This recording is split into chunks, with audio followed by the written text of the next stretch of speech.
Hello বন্ধুরা, আমি জোনাকি। আমার ইউটিউব চ্যানেল জোনাকি লাইফস্টাইলে তোমাদের সকলকে স্বাগত জানাই। তোমরা সকলে কেমন আছো? আমি ভালো আছি। আর এই যে আমরা এটা দুপুরের ভিডিও, দুপুরে রান্নার ভিডিও। তোমরা যে রান্নার ভিডিওগুলো আমার চ্যানেলে দেখতে পাও সেগুলো কিন্তু একটাও মোটেও আমার ভিডিও নয়, মানে আমার রান্না করা ভিডিও নয়। আমি জাস্ট শ্যুট করি, আমার শাশুড়ির পাশে দাঁড়িয়ে থাকি। আমার শাশুড়িই রান্না করে, আমাদের দুটো বউ কাউকেই করতে দেয় না। এদিক দিয়ে কিন্তু আমি ভাগ্য করে শাশুড়ি শ্বশুর, আমি শ্বশুর বাড়িটাই খুব ভাগ্য করেই পেয়েছি। সকলেই খুব ভালো, সকলেই খুব ভালোবাসে, ব্যবহারও খুব ভালো। আমি ক্যামেরাটা গিয়ে একটু দেখে নিলাম যে মুখটা অনেকটা মানে মায়ের মুখটা ভালো করে দেখা যাচ্ছে না, তাই একটু ভালো করে ক্যামেরাটা সেট করে আবার চলে এলাম। এই যে আমাদের সোনাই, আমরা এই কজনই বাড়িতে সারাক্ষণ থাকি। এটাই আমাদের টিম বলতে পারো। আমরা সকলে একসঙ্গে কাজকর্ম করি, একসঙ্গে গল্প গুজব করি।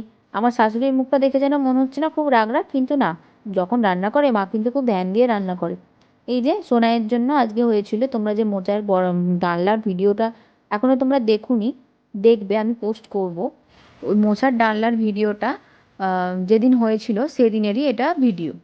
আমাদের সোনাই মোচার ডালনা খেতে পারে না, তাই ওর জন্য মোচা ভাজা করে দেওয়া হচ্ছিল। ভাজা বলতে বড়া। আর এই যে আমি, ওখানে একটা বড় বোতলে তেল ঢালা ছিল, সেখান থেকে নিতে অসুবিধে হচ্ছিল মায়ের, তাই আমি ছোট বোতলটায় তেলটা ঢেলে দিলাম। তোমরা কে কে এরকম বড় জায়গা থেকে ছোট জায়গাতে নিয়ে তেল ঢালো বলো তো, রান্নার সুবিধার্থে। আমরা কিন্তু এরকম করেই রান্না বান্না করে থাকি। এই যে মা করছে মূলো ভাজা। মূলোটা প্রথমে ভাপিয়ে নিয়েছে, তারপর ভাজা করছে। আমি মায়ের সাথে কথা বলছি।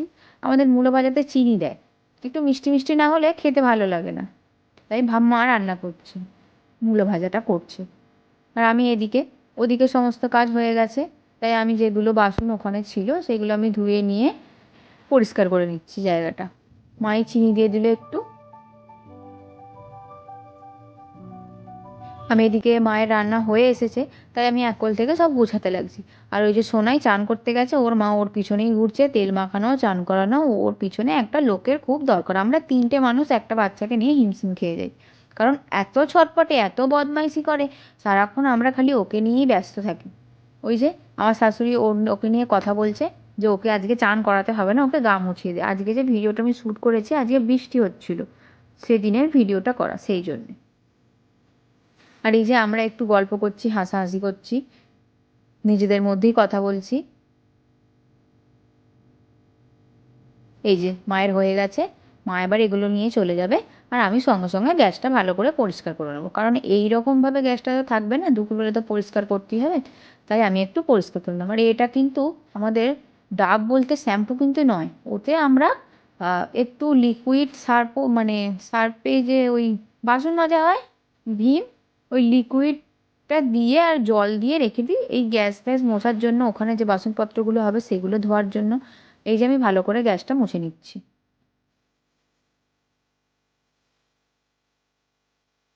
আর এই যে বোর্ডটা, এই বোর্ডটা কেন দেয়া জানো তো? এই বোর্ডটা না দিলে হাওয়াতে গ্যাসের আগুনটা ভালোভাবে জ্বলবে না, আগুনটা নিভে যাবে।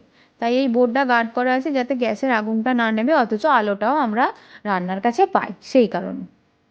এই যে আমি বারে বারে মুছে নিচ্ছি, কারণ সার্ফ দেওয়া আছে যেহেতু, সার্ফ দেওয়া থাকলে সার্ফ যে দাগটা না হলে রয়ে যাবে, তাই বারে বারে ভালো করে ধুয়ে নিচ্ছি। এই যে আমার এগুলো সব মোছামুছি মোটামুটি হয়ে গেছে। আমি ওখানে যেগুলো আরও জমেছিল সেগুলো সব ধুয়ে নিয়ে, যা আমাদের শর্টকাটে কাজ, জানালা দিয়ে টুক করে ফেলে দাও, নদীতে পড়ে যাবে। কোনো ঘরে ডাস্টবিন জমা করে রাখতেই